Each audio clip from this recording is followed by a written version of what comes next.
Great. So there's two things going through my head at the moment. Number one is, how do you follow all that? And the second thing is, I can imagine you're all dying for coffee and bathroom breaks and all sorts of things. So without being disrespectful, I'm going to try and get through this much faster than I would have planned for it at the weekend. So bear with me in terms of the pace, in terms of what I'm going to try and get through for you. Somebody had to go last. So alphabetical order, my name is Annette, I got to go last. So there you go. So I've been asked to cover the area of the changing landscape of public art. So I work as an independent curator. I also have the opportunity to work as an advisor to the Arts Council on the Percent for Art scheme. So although I'm here on an independent capacity today, I am really proud to have an association with the scheme going back 16, 17 years. The Percent for Art scheme is a really unusual, very privileged form of funding for you guys to propose really good ideas and to get the supports that you may require to take a creative risk and to focus on public engagement. So it's a really good scheme. So what I'm going to try and bring you through is just some of the backstory to the scheme, the updates over the last 10 or 15 years, and just to try and kick it forward as well as an invitation in terms of what you might end up doing or what the proposal is there for you in terms of the ideas you may want to pitch in early December. And I presume as well, by doing this at a certain pace now, we're the aim would be to leave you with more space to ask questions today. I'm sure you've got curiosities about the opportunities that are here in Dublin.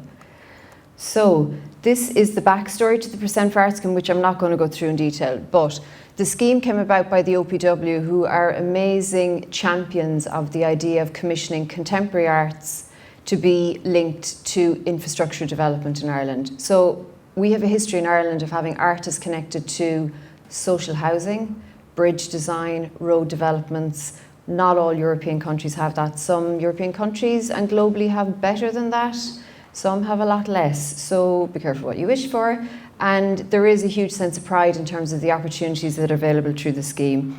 The scheme has been reviewed over years. There's generally, as much as possible, been artists connected to those processes of review in terms of requests for feedbacks about what's working and what's working less so.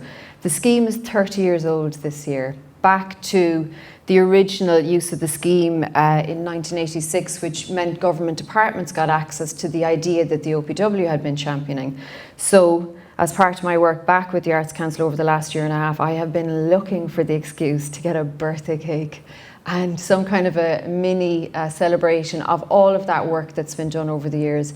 I have, let me see, about 10 weeks left in this year to organise that birthday cake. I'm not sure it's going to be possible, but you'd never know. So it's not lost, that whole idea that there's 30 years of commissioning contemporary artists through the scheme in Ireland, and it's really important. So in case you do get a birthday card and a badge saying 30 in the next 10 weeks, I might have got my way. I wouldn't count on it though.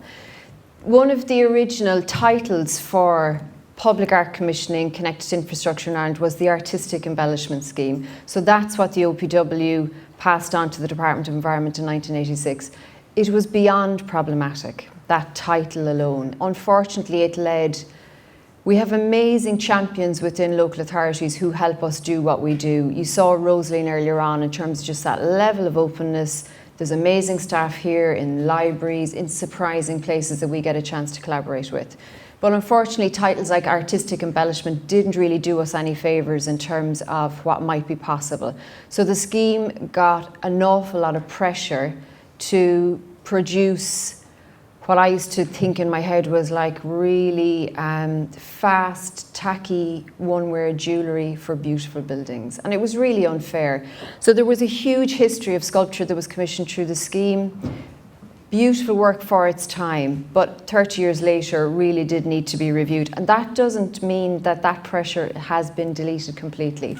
There will always be the presumption in terms of permanence versus temporary, so it's still part of the history of the scheme. So there's often a scenario where you think about, there's a lot of, Anne Lane's book, which is up here on the right-hand side, is a really beautiful document of about 800 sculptures that she came across through her own self-motivated research on public art that's very visible in Ireland. It's a really beautiful book to have, but it does paint a very particular picture on sometimes the most visible part of public art history in Ireland. Roadside villages, there's a lot of hurlers, there's a lot of fiddle players, there's a lot of horses, and again, these are all people's individual works, and they're of their time. So at some stages you think about, you could actually gather some of those smaller maquettes and models and put them on a mantelpiece, and they would look like that vernacular, very, very busy mantelpiece in Ireland where you've got the statue and the memorabilia, and it's a whole part of our history that's not lost, but it's important. The vernacular of that type of collections within a public environment is something that Michael Fortune has tapped into in a really creative and very respectful way. So he's a beautiful project, which is a very different version of that type of vernacular history and folklore, looking at dressers in a range of locations in Ireland. And it was prompted by his own family story in terms of, this is a beautiful photograph of his late grandmother who died in 2015 at the age of 103. So his grandmother's dresser prompted him to try and look at where else there were beautiful dressers that were similar. Cross-local authority project, very feasible if you've got the right skills to negotiate all that, and very respectful research. Local authorities in Ireland have done their utmost to champion broad commissioning, and without that level of history and backstory, none of us would be here today. There would be a lot less opportunities for all of us to still be working in the area. So there are quite a number of championing local authorities that have done that, particularly over the last 10 or 15 years. South Dublin's In Context programme, Sligo County Council's Placing Art programme was completely groundbreaking, and there were lots of other commissions since. Breaking Ground commissioned by Ballymun. Some of these I'm just skimming over, as these are pointers for you in terms of if you're curious about research, and I have some more images to follow as well. Caroline has given us a very quick snapshot history of all the commissioning she's been doing in Fingal over the last number of years. It's also worth noting that at one stage in Ireland there were 22 public art curators, the equivalent to Caroline, working in local authorities. At the moment there's about, at one stage there was about 4, and at the moment there might be about 8. So lots of arts officers lost a lot of their support staffs over the years, so that meant that there was less supports for all of us to work in the area. The local authorities that retained their specialist staff to look after you as artists and the public engagement side of what you do did the best work. They gathered the best budgets and they achieved really beautiful things. So at least 3 of the programmes that are here, Mayo, Dublin and Fingal, have all been award-winning commissioning processes and projects through Business to Arts. That's no coincidence. That level, the definition of the word curator that I am most comfortable with is cura, to care, in terms of minding things. And I think it's a really important legacy in terms of that, the wider supports that are required. So Mayo County Council's Gaynor Seville was here for most of today as well, have had very developmental programmes. Grange Gorman have at the moment, and Ruaidhrí Cuív is doing stellar ongoing commissioning at Dublin City Council. So public art today is way more open and creative. It's a beautiful partnership between artists, communities and commissioners.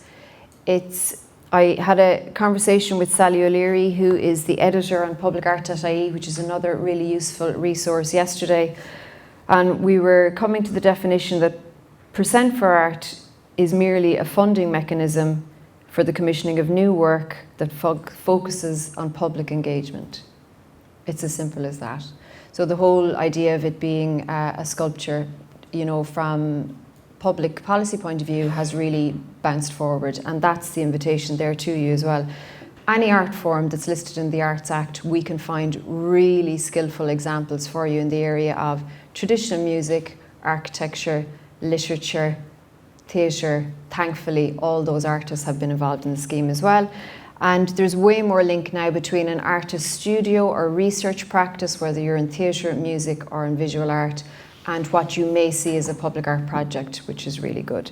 The bottom line there that's in italics is a line from the National Guidelines on Public Art.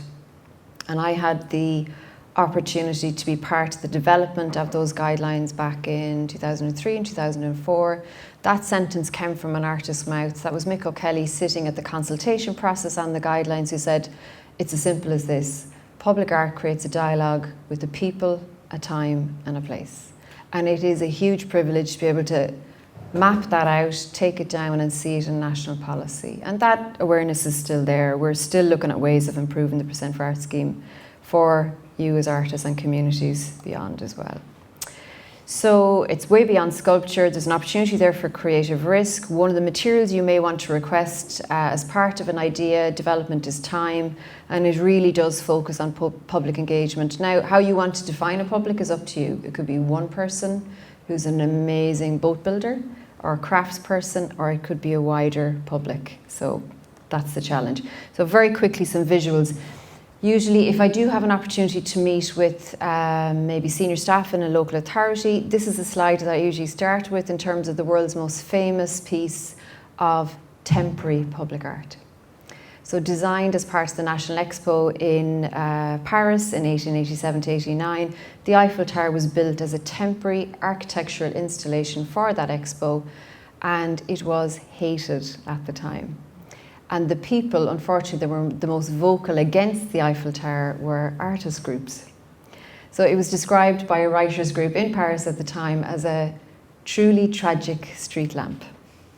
There you go, change takes time to embed in. How it became embedded into the landscape more so in Paris was when the local authority, the commissioning agent who commissioned the Eiffel Tower decided, okay, you've all given out about it, we get it. They put out a call for the Eiffel Tower to be taken down and rehomed someplace else in France or beyond. And of course, lots of very clever people in place decided we'll take it, at which point the public in Paris backlashed and said, don't touch it, it's ours. So temporary can become very, very permanent over time. So as a post-colonial nation, we don't have a history in Ireland of a lot of public sculpture that other countries would have, which ended up putting an awful lot of pressure on all of us to commission very historical and heritage-based works in the last 50 years. So even before the Percent for Art scheme. So that pressure was on to be commemorative and memorials, and that debate is still ongoing. We still have some very, very beautiful public sculpture though, and a lot of which got used this year in the 1916 commemorations. Very quickly, some landmark public art that we have seen in Ireland. Dorothy Cross's Ghost Ship from 1999, really beautiful piece of temporary public art with the background supports of IMA and the Nissan Art Prize to make it happen. It often gets missed in terms of history of Irish public art. It's really beautiful. John Byrne's Border Interpretive Centre is 17 years old at this stage. He's a really funny guy. He has this beautiful, nervous, tense energy about him. He has a very, very sharp way of asking questions about change and landscape. So when this project was realised over 16 years ago, he, as somebody who's from the north, based in the south, travelling up and down on the motorway between Belfast and Dublin quite a lot, decided, you know, where is the border? How do you define the border? Technically, it's a series of fields. It is not a demarcated line. So he had noticed that there were ex-army shelter sheds that were being disused, converted one into a micro-interpretive centre of the border. In 2000, the photo in the middle that says the border itself was peat moss taken from local fields. This was the actual border itself. He did the whole, laid on almost a parody of tourism in terms of the border was across the top in neon. This is the first thing that came to mind in my head on the 24th of June when I heard about the Brexit vote. There is still massive debate in Ireland about hard border. This is art of its time. This is really good quality social engagement in terms of, and this is work that's still very, very relevant today, in my view. This is the billboard poster that John commissioned as part of the project, 2 major billboard scale. These are his kids. I'm not sure, do they get an artist fee? This is very, very dark. Again, worth looking up online. John also sold things like replica security towers and replica army helicopters in the Border Interpretive Centre. It's just, again, very, very relevant and timely now. Seamus Nolan's Hotel Ballymun is part of Breaking Ground from 2007. Really beautiful work. Again, it's nearly 10 years old now, but like if you look at environmentalism since, the zero waste movement, upcycling, hacking, it was all there over 10 years ago. Cliona Harmy's Dublin Ships, commissioned by Dublin City Council, another award-winning project. LED screens that real-time mapped, in collaboration with Dublin Port and Dublin Docklands Authority, ships coming in and out of Dublin. And then it just brought up all sorts of things about titles. Where do those ships get those titles from? What are they doing in Dublin? What are they delivering? So really, beautiful work. So last few projects, and some of the slides that got cropped on the end, Hugh did his best earlier on just to see if we could try and fix it. This is a really beautiful project called Secret Journeys, or Silent Journeys by Kieran Taylor, who's a theatre practitioner, commissioned by Offaly County Council as part of a wider project called Secrets of Offaly. And it commemorates a guy called Rex Ingram, who's originally from Offaly, but went on to Hollywood to become a silent movie director. So a theatre project that just unearthed all of that history and was performed. It's a beautiful short piece on YouTube about this as well. Augustine O'Donoghue and Caroline Connolly. This is a school-based public art project through Percent for Art. It's a really curious one in that it gave the school what they thought they wanted, which was a sculpture, which is usually your first request. We're looking for a sculpture. There's a lot of requests still for hurlers and fiddle players. There's some very good ones out there as well. But it also handed the school a beautiful process where they looked at art, science, climate change, ecology, and they also planted an orchard as part of the project, including getting seeds from the original Isaac Newton planting scheme in the UK, which was the original source of the very apple that fell on his head that resulted in all of us knowing about physics. Beautiful stories. You can see how you can sell this to a staff and students, and there were grafting done by local apple trees that were put into this orchard in the school as well.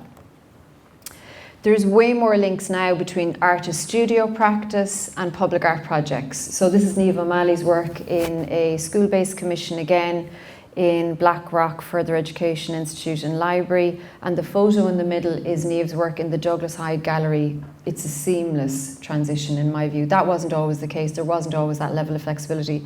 Really beautiful work and beautiful documentation as well in collaboration with the furniture maker and production assistants there is Fran Hederman.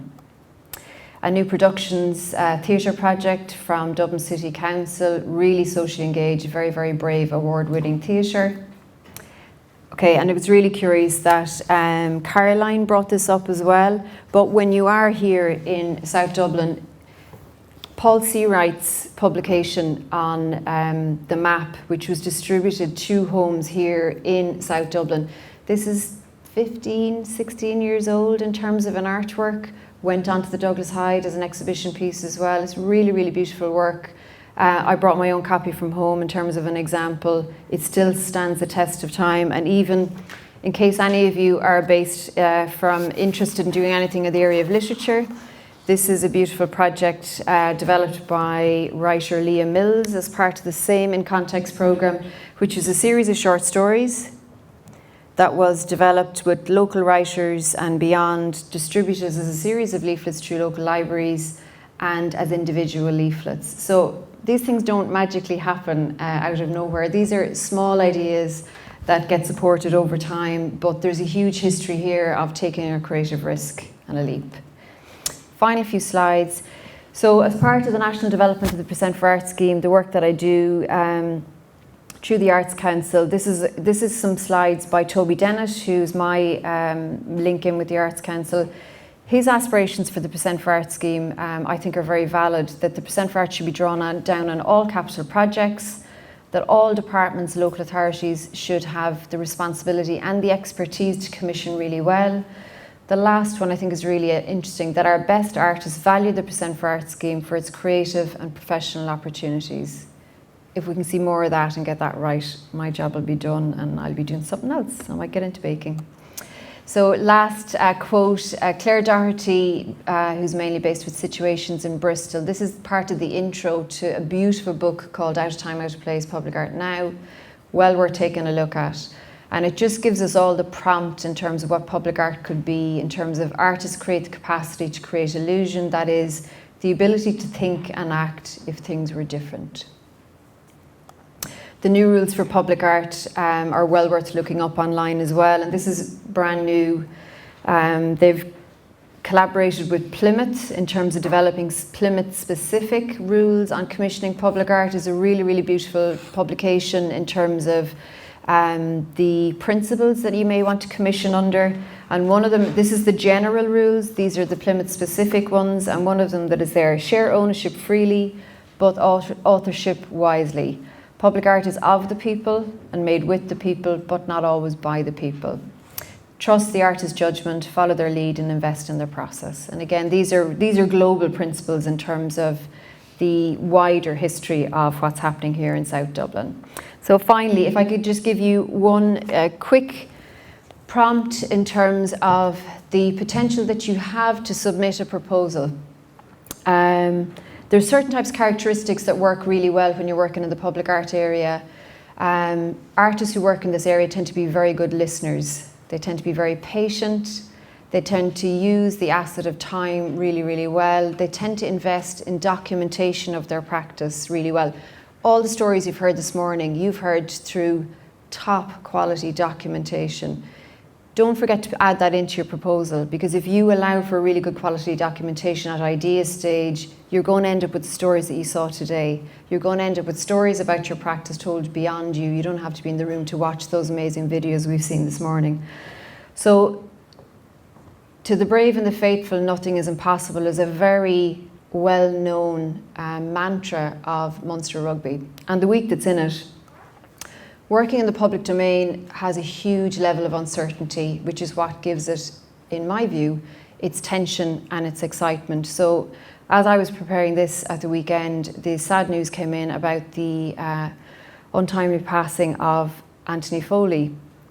And it was really interesting over a couple of days to hear him described as a quiet leader. And that prompt has been given to you in the brief for In Context 4, the idea of artist as leader, as well as artist as citizen. This is the floral display and the flag display at Thomond Park on Monday. It's probably 2 to 3 times that size already. This is impromptu public art in my view. It was beautiful to be there. You were watching grannies in their 80s come along with their hand-signed flag, as well as teenage girls coming from rugby training to sign books of condolences, still wearing their gear with their shin guards on. So this is the territory you're in. Find it, grasp it, and may the force be with you.